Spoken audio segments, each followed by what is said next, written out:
ikut arus saja, tidak bertahan itu. Oke. Apalagi kalau macam itu dan tiba-tiba ditantang oleh orang tua, saya tidak mau masuk, selesai langsung keluar pasti. Oke. Kau mau jadi, ya saya suka. Kenapa engkau mau? Saya tidak tahu, tapi saya mau seperti itu. Oke. Lalu akhirnya bapak ibu saya, kalau begitu engkau masuk SMP yang semi seminari. Dan setelah tiup, dia bagi bonbon. Oh, bagi permen. Bonbon untuk kami anak-anak kecil itu.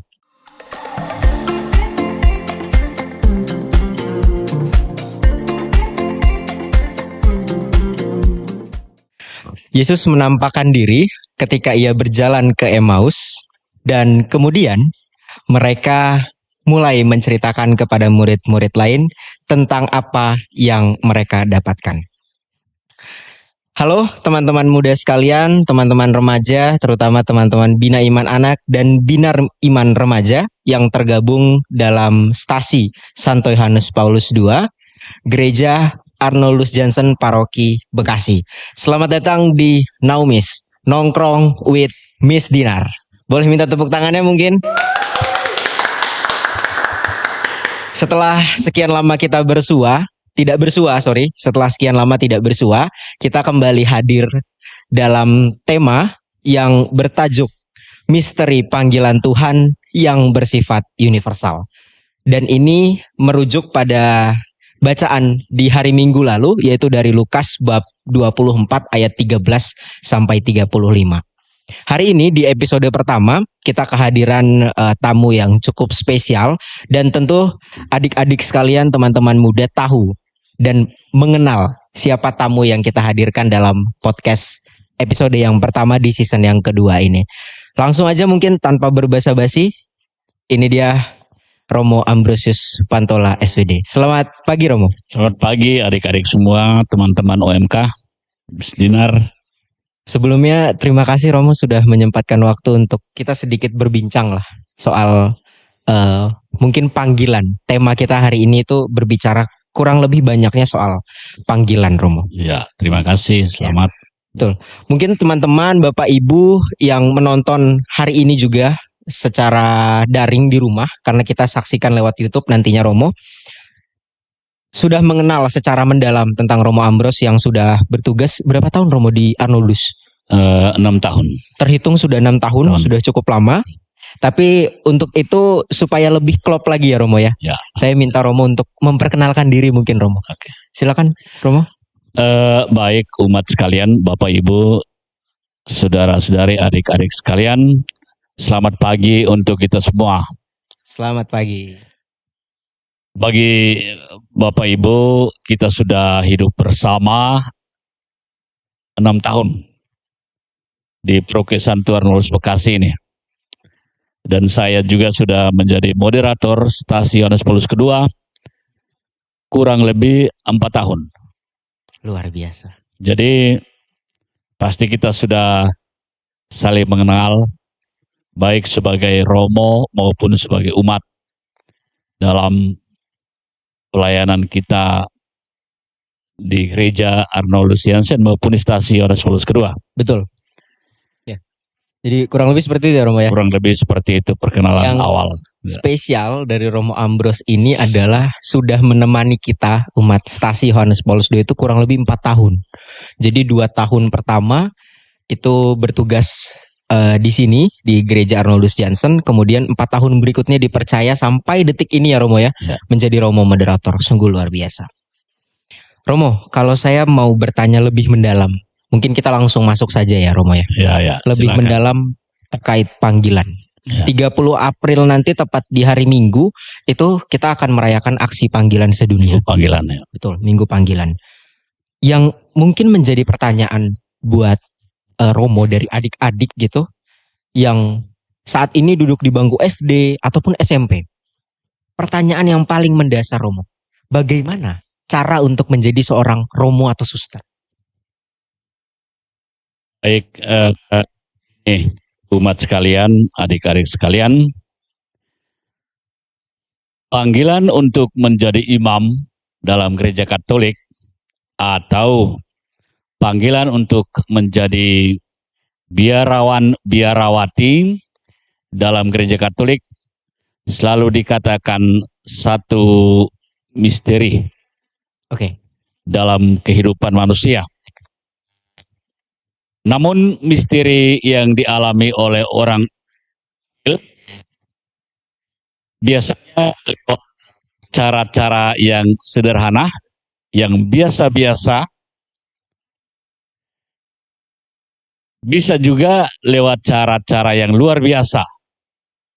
Jadi kebanyakan orang yang merasa terpanggil awalnya itu tidak tahu bahwa itu adalah satu panggilan yang serius karena biasa-biasa.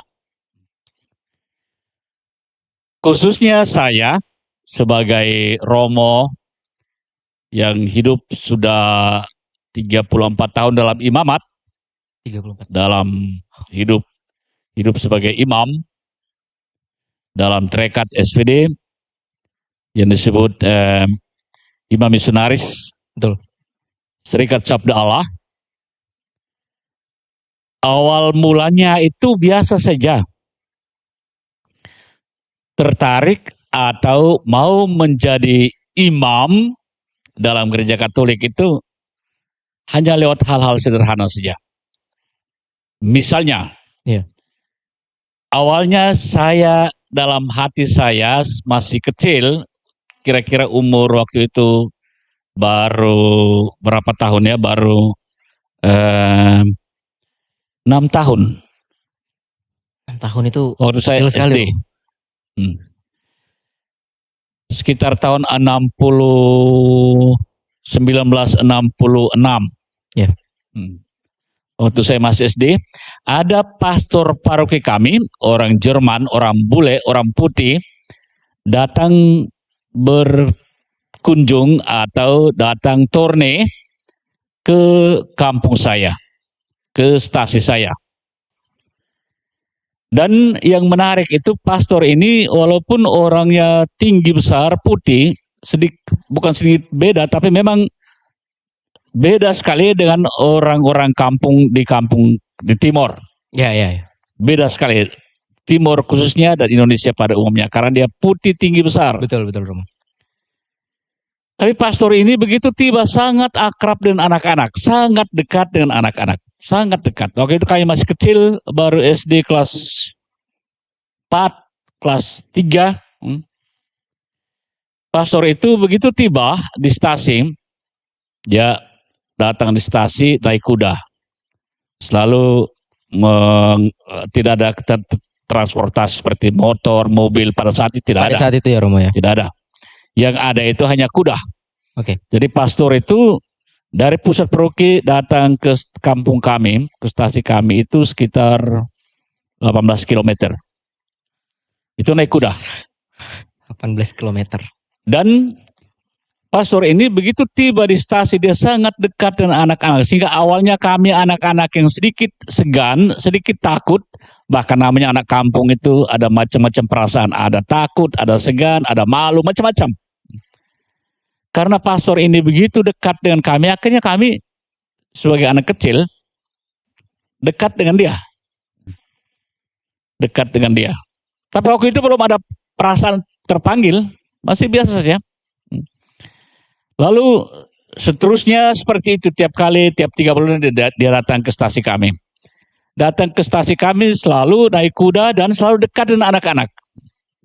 Dan akhirnya kebiasaan yang akhirnya membuat saya tertarik untuk menjadi pastor adalah ketika dia datang, orang Eropa itu tempat tidur mereka itu harus ditiup. Macam apa itu? Bahan itu. Oh ya. Tahu Romo. Itu tahun 60-an itu. Ya. 1960.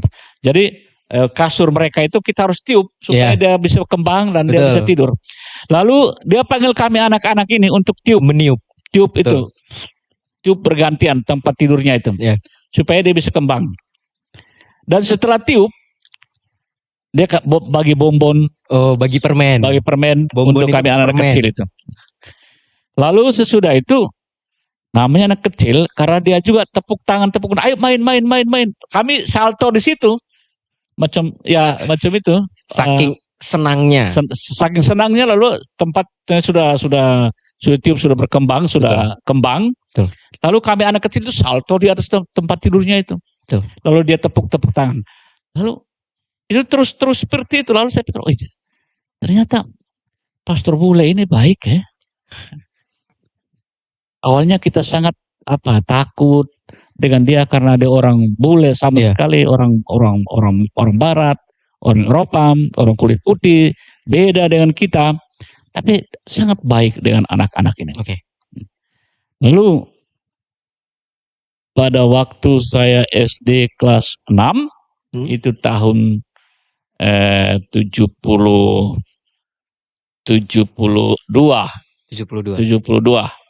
Saya SD kelas 6, saya mulai pikir mau kemana setelah saya tamat SD ini. SMP-nya mau kemana gitu ya? SMP mau kemana ini. Lalu saya mau jadi pastor saya seperti dia. Oke. Jadi mulai mau jadi pastor. Mau jadi pastor itu waktu itu saya belum tahu mau jadi imam seperti apa. Tidak tahu tentang imam. Oke. Tapi saya mau seperti dia. Oke. Mau menjadi seorang imam, kemudian itu tergugah ketika dari usia 6 tahun, kemudian bertemu dengan seorang misionaris luar negeri. Ya. Kemudian setelah SD itu ingin menapaki yang mungkin hidup seperti lebih orang serius ini. Ya Romo ya. Ingin mencontohi orang ini. Oke. Lalu Romo SMP-nya akhirnya gimana Romo? Lalu saya beritahu bapak ibu saya karena saya pikir saya sudah terus terang kepada bapak ibu saya bahwa saya mau seperti pastor itu. Oke. Lalu bapak ibu saya, jadi kau mau jadi pastor? Oke, itu di kampung disebut kamu mau jadi pater. Ya, betul. Kau mau jadi? Ya saya suka. Kenapa engkau mau? Saya tidak tahu, tapi saya mau seperti itu. Oke. Lalu akhirnya bapak ibu saya, kalau begitu engkau masuk SMP yang semi-seminari. Semi-seminari. Namanya apa Romo? Ya. Waktu itu? SMP Santo Yosef, SMP Katolik Santo Yosef Murti itu. Itu semacam SMP semi-seminari. Karena itu tingkat SMP seminari sudah tutup. Sudah tidak ada ya Romo ya pada saat itu. Tinggal SMA seminari saja. Yes. Jadi kalau mau seminari berarti setelah lulus SMP. Setelah lulus SMP baru masuk seminari yang SMA seminari. Nah, tapi ada SMP sekitar itu, ada beberapa SMP yang dianggap sebagai SMP seminari, semi-seminari. Betul. Jadi saya masuk situ SMP Karmel Murti. Itu tahun 73. Tahun 73 saya masuk SMP Karmel Murti. Dan waktu itu memang banyak teman juga yang punya cita-cita seperti itu. Oke. Mau jadi imam, mau jadi pastor. Lalu, tapi kita sendiri tidak tahu jadi pastor itu seperti apa. Tidak tahu, biasa saja. Lalu akhirnya mengalir seperti biasa. Setelah tamat SMP, kami dikumpulkan oleh prefek kami waktu itu frater SV yang top. Oh ya. Di sekolah itu. Tahun orientasi pastoral. Ya, tahun orientasi pastoral. Lalu mereka menjelaskan tentang seminari SMA, seminari tinggi, lalu menjadi pastor. Oh, makin tahu, makin sedikit lebih banyak. Oke. Mengetahui tentang seminari itu ternyata tempat untuk mendidik orang menjadi pastor. Betul. Menjadi imam. Lalu akhirnya saya beritahu bapak ibu, saya pokoknya tamat SMP, saya tidak mau ke SMA luar. Saya mau ke SMA seminari. Harus seminari. Dan orang tua pada saat itu mengizinkan, Rom? Bapak ibu saya memang sangat mendukung. Oke. Baik. Sangat mendukung. Saya sendiri mau untuk menjadi siswa seminari, walaupun tentang imamat saya belum terlalu banyak tahu. Oke. Baik. Bapak ibu juga mau supaya saya menjadi masuk seminari, dan mereka karena bapak saya itu guru agama, dia lebih banyak tahu tentang kalau seminari itu sekolah pastor. Kalau saya anak kecil kan tidak tahu. Ya. Jadi bapak mendukung, oke, silakan. Kami mau kalau engkau masuk seminari.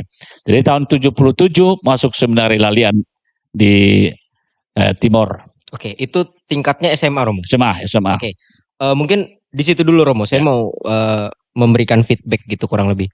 Jadi teman-teman, prosesnya kurang lebih seperti itu ya, Romo ya. Jadi panggilan yang dialami oleh Romo Ambrus itu datang secara alamiah Ya, dari usia kecil, bahkan dari usia 6 tahun. ya. Kemudian setelah itu tertarik untuk masuk seminari itu sebenarnya dari setelah SD. Cuma Setelah karena SD. pada saat itu memang sudah tidak ada. Karena pastor itu datang terus datang Betul. kunjung terus, lalu saya tertarik Ya. dengan cara hidup pastor itu. Betul. Jadi Nah, pokoknya dari mau seperti dia, saya tahu mau menjadi imam seperti apa tidak tahu. benar-benar dari hal-hal yang kecil ya Romo ya. Sederhana. Hal-hal biasa. sederhana yang dilakukan oleh para misionaris pada saat itu. Ya. Kemudian masuk ke SMP, semi-seminari dan melanjutkan ke jenjang seminari. Ya. Mungkin pada saat kita berbicara seperti ini Romo dan teman-teman atau adik-adik menyaksikan di rumah, mungkin kurang lebih mereka merasakan seperti itu juga. Mereka awalnya dari tertarik dengan kehidupan para imam, kemudian para frater atau para suster begitu. Kemudian yang menjadi pertanyaan saya selanjutnya Romo, kita kan berbicara soal dasar terlebih dahulu panggilan. Ya. Semisal mereka sudah berusia saat ini sedang duduk di bangku kelas 3 SMP. Kemudian mereka memiliki ketertarikan untuk masuk ke SMA seminari. Kalau di Jakarta itu kan ada seminari apa teman-teman? Seminari apa? Seminari Wacana Bakti, betul, di Gonzaga. Kalau semisal Romo, mereka ingin masuk ke situ, hal mendasar apa yang harus mereka miliki ketika mereka berada di seminari? Hal yang paling mendasar saja Romo. Entah itu hidupnya harus seperti apa dan lain sebagainya. Hal yang paling mendasar di seminari itu yang paling pertama mau dulu. Mau sebagai siswa seminari, mau dulu. Berarti mau itu bukan atas dasar paksaan ya Romo ya? Bukan. Mau berada dalam sistem seminari, dalam kehidupan seminari dengan mengikuti aturan yang ada dalam kehidupan seminari. Oke, baik. Jadi yang paling pertama adalah kemauan dalam diri sendiri. Ada lagi Romo mungkin? Ya. 1-2 hal lain mungkin? Hal kedua juga dukungan orang tua. Itu masuk ke pertanyaan ketiga Romo. Bagaimana jika pada saat ini mereka yang memiliki kemauan itu terbentur oleh restu dari orang tua Romo? Ya. Entah mereka anak tunggal, entah mereka satu-satunya pria atau satu-satunya wanita yang tidak boleh diizinkan untuk masuk menjadi belajar, dididik sebagai calon misionaris gereja Katolik. Itu bagaimana? Apa yang harus mereka lakukan loh? Kadang-kadang dalam kehidupan panggilan ada orang tua yang sangat mendukung. Tetapi ada orang tua Bapak Ibu yang tidak menghendaki anaknya masuk seminari, manakala kalau anak itu adalah anak laki-laki tunggal. Betul.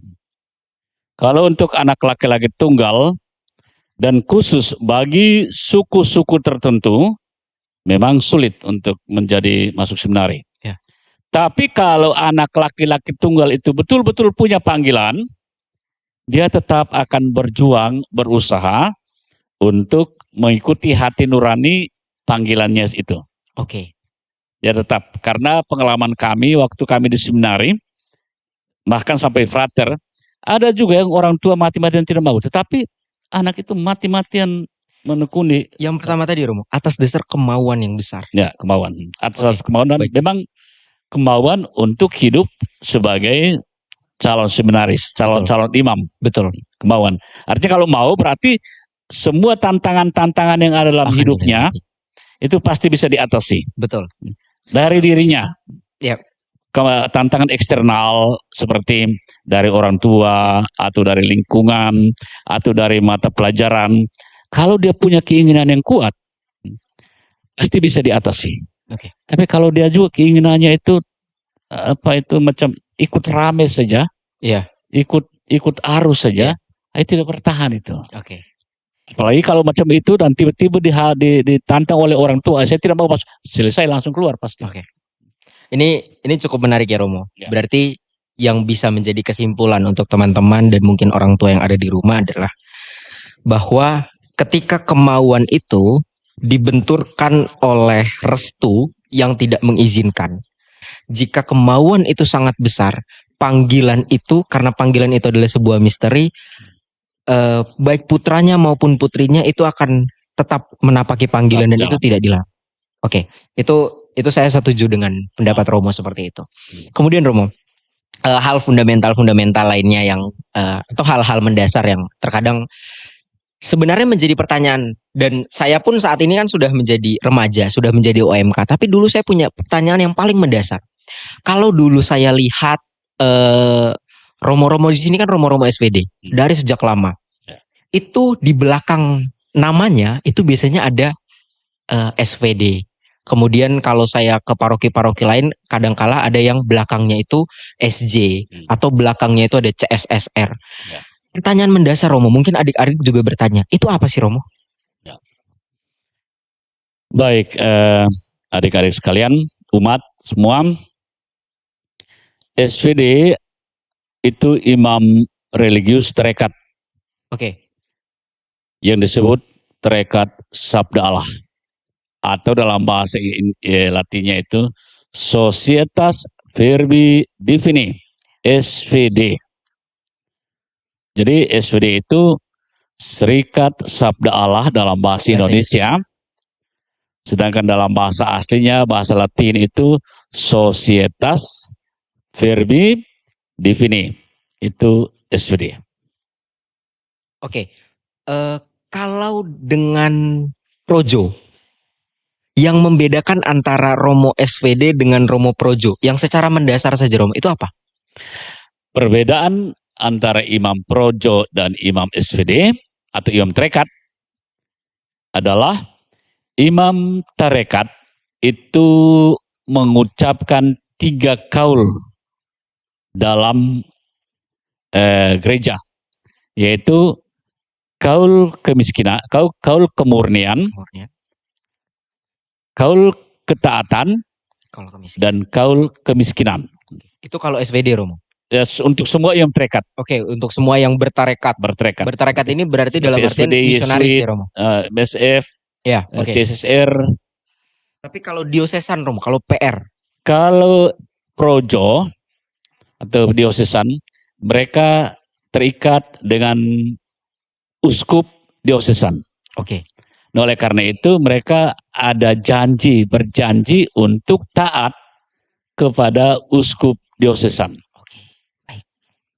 Jadi mereka tidak ada kaul kemiskinan, kemurnian, ketaatan, tetapi mereka hanya terikat dengan uskupnya.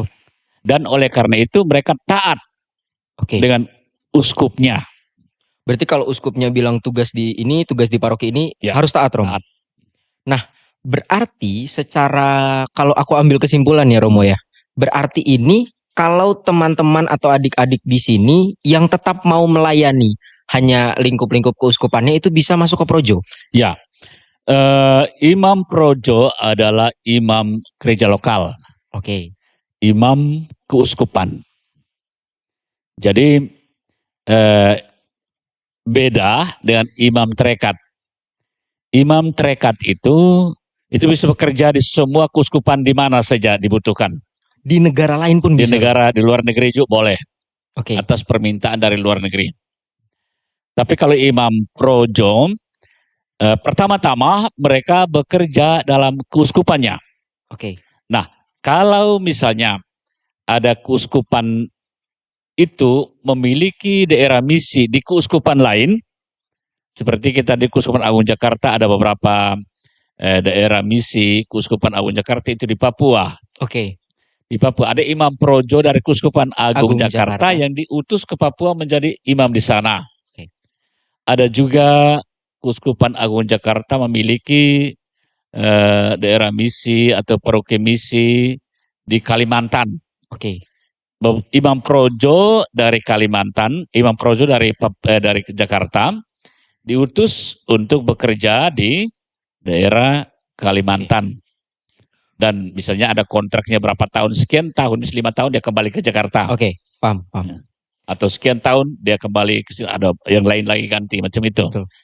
Jadi itu perbedaan imam tarekat dan imam Projo. Dan memang dalam kehidupan gereja Katolik, imam Projo inilah yang pertama-tama memperhatikan atau melayani paroki-paroki dalam keuskupan.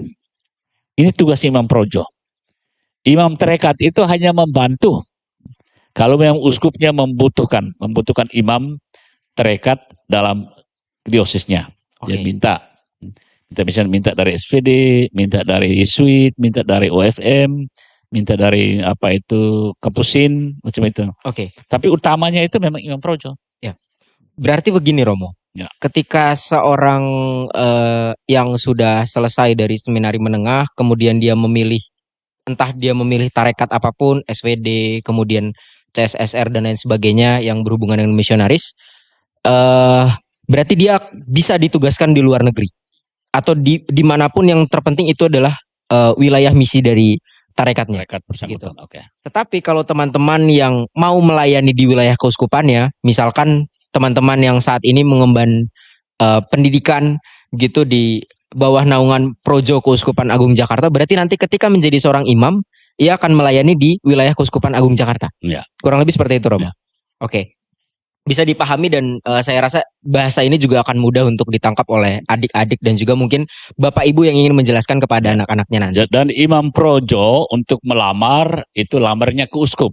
Oke. Kalau Untuk imam misalnya, ini Romo, kalau imam tarekat lamar untuk menjadi imam tarekat ke provinsial, ke pimpinan tarekat. Baik. Jadi itu. Jadi kalau Imam Projo, kalau mau menjadi Imam Projo Keuskupan Agung Jakarta, lamar ke Keuskupan Agung Jakarta untuk menjadi Imam Projo. Kalau misalnya ada ada siswa seminari dari Paroki Bekasi yang mau masuk SVD, dia harus lamar ke provinsial SVD di Surabaya. Oke, kalau Jawa ya Romo? Kalau Jawa. Oke. Kurang lebih seperti itulah, bisa dipahami lah oleh teman-teman. Bedanya antara Romo misionaris dengan Romo diosesan atau Romo keuskupan. Kemudian kita masuk ke pertanyaan yang mungkin berhubungan lah Romo dengan aksi panggilan nanti di tanggal 30. Nanti Stasi Yohanes Paulus II itu akan mengadakan sebuah acara yang berhubungan dengan aksi panggilan. Itu talk show dan podcast bersama dengan para frater dari beberapa tarekat dan juga nanti ada dari keuskupan. Mungkin yang mau saya tanyakan adalah kenapa begitu Romo? Misalkan mereka memiliki ketertarikan atau secara mendasar saja mereka memiliki pertanyaan tentang bagaimana menjadi seorang imam atau apa yang harus dimiliki oleh seorang calon misionaris, kenapa mereka harus datang ke acara itu Romo? Mungkin Romo bisa menyampaikan mereka harus datang ke acara ini karena dalam acara ini dan lain sebagainya. Baik, khususnya kaum muda, adik-adik, baik yang sekarang duduk di SMP, atau di SD, ataupun di SMA, ataupun mahasiswa yang merasa terpanggil untuk menjadi imam, kami undang untuk datang dalam acara kegiatan aksi panggilan ini. Betul. Yang akan dilaksanakan di Sekolah Notre Dame. Sekolah Notre Dame di Krenisata. Betul. Pada hari Sabtu, Romo. Pada hari Sabtu. Itu di Sekolah Notre Dame Krenisata. Umat sekalian dan adik-adik sekalian, kami melihat, kami sebagai romo di dalam Paroki Arnoldus, kami melihat bahwa panggilan dalam Paroki Santo Arnoldus Bekasi cukup tinggi. Artinya anak-anak, siswa-siswi yang ada di Paroki Bekasi dan keluarga-keluarga minat untuk masuk seminari atau menjadi biarawati, para suster, itu kami melihat cukup tinggi. Dan oleh karena itu di dalam proyek kita ada seksi panggilan. Betul. Seksi panggilan ini cukup hidup, yang selalu mendorong keluarga-keluarga Katolik yang ada dalam proyek ini untuk mendoakan panggilan. Dan tidak hanya mendoakan panggilan khususnya untuk putra-putri dalam proyek ini mau menjadi imam, suster, bruder, tetapi juga mau mendorong keluarga-keluarga Katolik itu untuk mendukung panggilan dalam bentuk mau merelakan anaknya, putranya atau putrinya untuk menjadi imam atau bruder atau suster dalam gereja. Oleh karena itu, menurut saya aksi panggilan ini cukup menarik, hal yang cukup relevan untuk kegiatan gereja. Karena toh bagaimanapun gereja Katolik tetap membutuhkan imam, tetap membutuhkan suster, tetap membutuhkan pastor, bruder. Inilah ciri khas gereja Katolik. Oke. Jadi kalau ada gereja Katolik, pasti orang berpikir tentang imam. Ya. Kalau ada gereja Katolik, pasti orang berpikir juga tentang suster. Ya. Kalau ada gereja Katolik, pasti orang berpikir juga tentang bruder. Oke.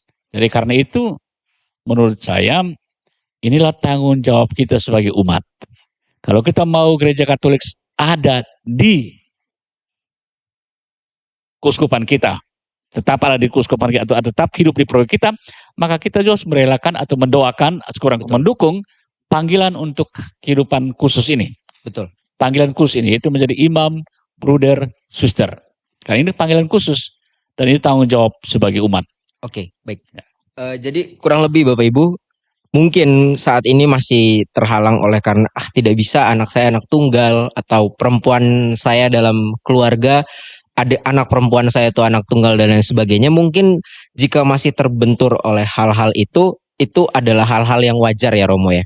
Tetapi pada intinya seperti yang saya bisa simpulkan dari apa yang Romo katakan adalah gereja Katolik itu selalu membutuhkan seorang biarawan biarawati untuk kelangsungan akan adanya gereja itu sendiri.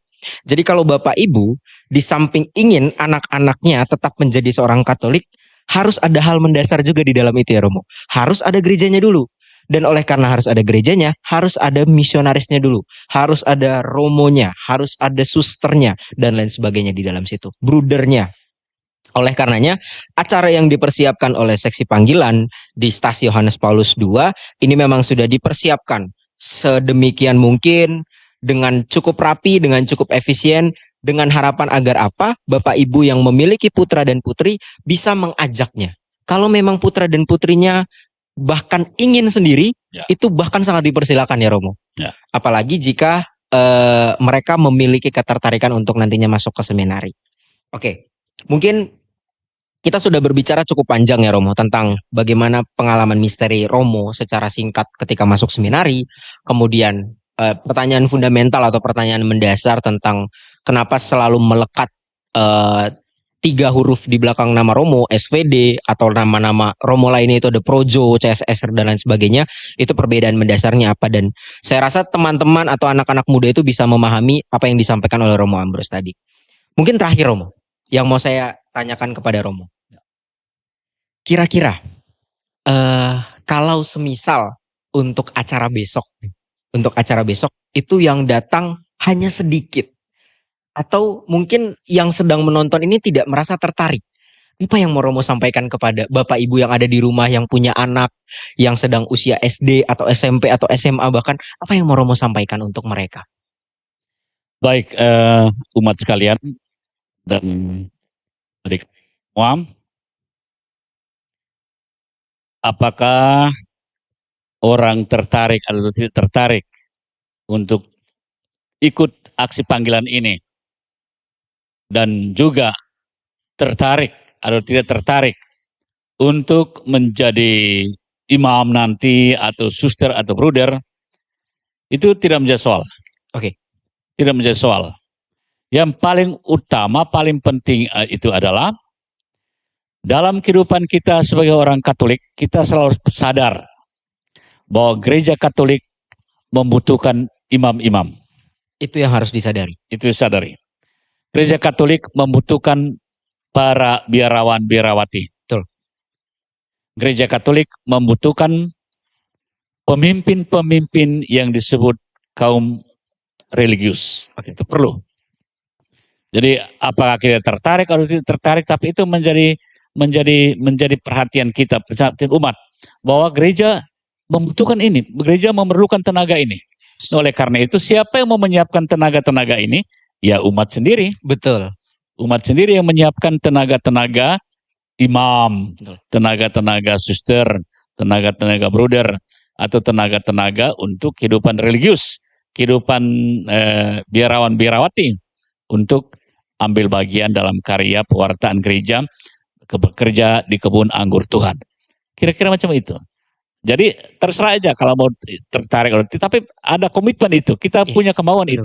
Bahwa kita menjadi orang Katolik, ini adalah panggilan hidup menjadi orang Katolik, yaitu memperhatikan misi gereja. Terima kasih.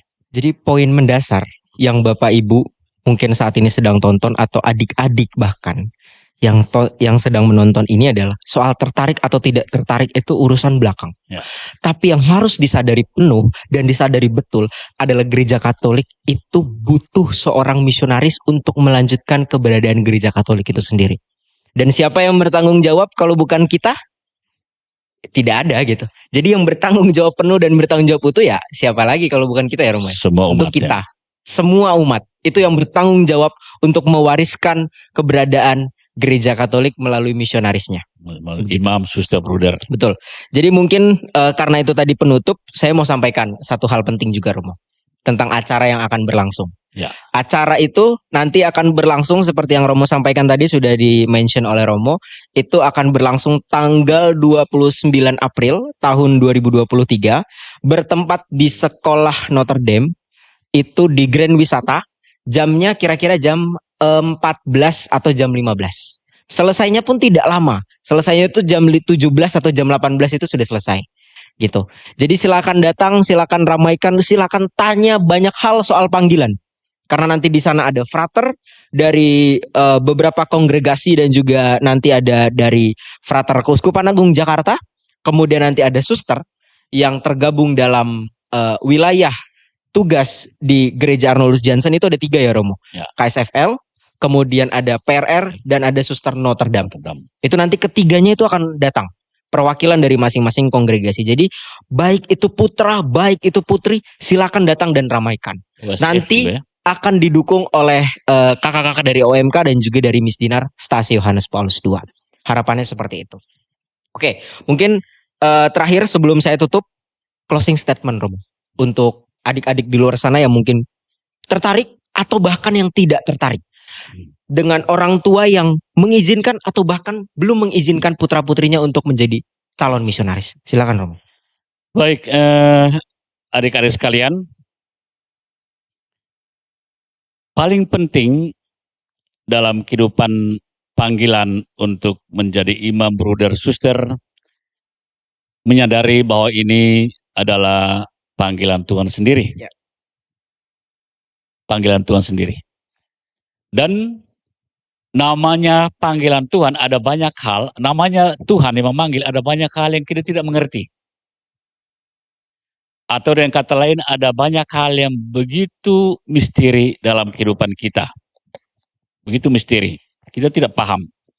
Nah, oleh karena itu, kalau adik-adik merasa terpanggil, jangan mengatakan, oh saya tidak sanggup. Jangan mengatakan, oh saya belum siap. Jangan mengatakan, oh saya tidak bisa. Tetapi kalau memang ada kemauan untuk masuk seminari, masuk dulu. Betul, Masuk dulu. Soal bisa dilalui itu tidak urusan belakang. Itu urusan belakang. Itu nanti dalam panggilan itu kan namanya misteri. Akan dimurnikan step by step. Betul. Step by step. Langkah demi langkah. Jadi paling penting itu jangan memikirkan panggilan itu perfeksionistis, sangat sempurna. Ya. Kalau tidak mau mencoba. Betul. Oleh karena itu saya himbau kepada adik-adik SD, SMP, SMA. Kalau yang sudah punya mimpi, sudah punya rencana untuk mau masuk seminari, coba dulu. Coba dulu. Jangan langsung menilai, saya tidak paham, saya tidak tahu. Betul. Saya bagaimana nanti, masuklah, mengalami dulu. Ya. Itu paling penting. Itu yang disebut panggil itu kan misteri kan. Kalau saya paham seluruhnya baru saya masuk, itu ada apa sampai misteri? kapan gitu loh. Tidak Dan ada misterinya tidak ada lagi. Betul. Tidak ada misterinya lagi. Sepaham Romo. Oke. Ya. Jadi kurang lebih seperti itu ya Romo ya. Oke, kawan-kawan muda, adik-adik sekalian, adik-adik BIA, adik-adik BIR yang tergabung dalam masing-masing wilayah di Stasi Yohanes Paulus II, pesan yang disampaikan oleh Romo Ambrose barusan itu tentu menjadi sangat mendalam ketika kita mendengarkan dengan hati. Bukan hanya mendengarkan dengan panca indera yaitu telinga. Sedikitnya kalau kita simpulkan dalam pembicaraan kita kurang lebih selama 30 menit ini ada 3 hal Romo yang mau saya sampaikan lagi. Yang pertama adalah yang terpenting, bahwa misterinya panggilan itu tidak mengenal apakah dia anak tunggal, apakah dia anak satu-satunya putra, anak satu-satunya putri. Dan siapapun itu boleh masuk. Siapapun itu, di mana dia adalah warga gereja Katolik. Itu yang pertama. Lalu yang kedua adalah kait si panggilan besok. Bahwa yang tadi Romo sampaikan soal tertarik atau tidak tertarik itu urusan belakang, adik-adik, teman-teman, bapak ibu. Tertarik tidak tertarik itu urusan belakang. Tetapi yang terpenting adalah yang harus kita sadari bahwa gereja Katolik itu membutuhkan selalu seorang misionaris. Romo, bruder, suster. Itu dibutuhkan untuk kelangsungan, untuk keberadaan gereja Katolik. Karena nanti inputnya untuk siapa, outputnya untuk siapa? Untuk umat sendiri. Umat mendapatkan perbekalan secara rohani. Dan yang terakhir, yang ketiga, yang terpenting adalah, kalau saya boleh simpulkan ya Romo ya, meskipun tadi Romo tidak menyampaikan, itu silakanlah kita boleh bercita-cita menjadi apapun. Silakan bercita-cita menjadi dokter, menjadi seorang pengacara, menjadi seorang pilot, atau apapun itu dengan profesi yang keren. Tetapi yang harus diingat, profesi yang mulia yang ada dalam gereja Katolik yaitu Romo, suster, dan juga bruder itu harus menjadi tanggung jawab warga gereja Katolik, umat gereja Katolik. Itu yang terpenting. Kurang lebih seperti itu ya Romo ya.